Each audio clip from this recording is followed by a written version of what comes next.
Hello fellow crafters and welcome back to maxdmcrafting. Guys, I did it. I made a super cool, creepy, spooky tree only with the foam. Stay a while and listen.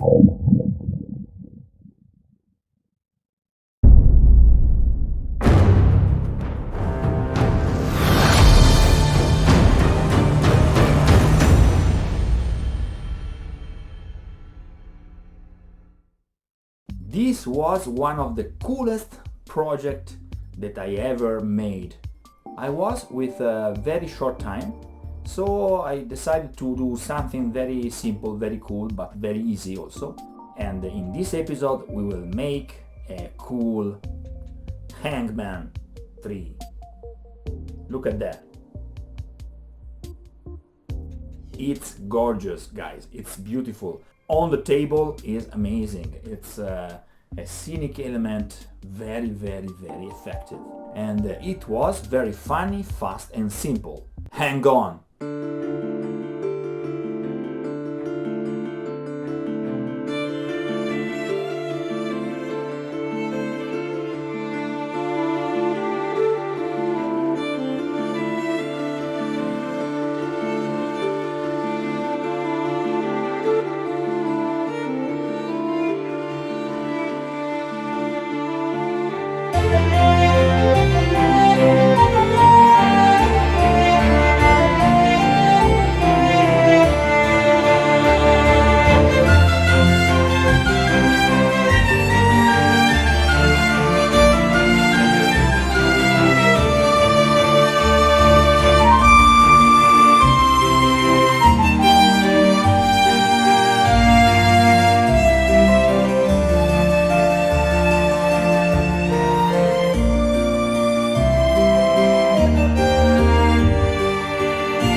was ready and swayed from the dry branch without making a sound. The crows traced black circles in the grey sky. It wouldn't have been a happy morning. Okay guys, this is it for today. I hope you enjoyed this video. If you like this video, please hit the like button, and if you very like this video, remember to subscribe to the channel. Till next time, happy crafting!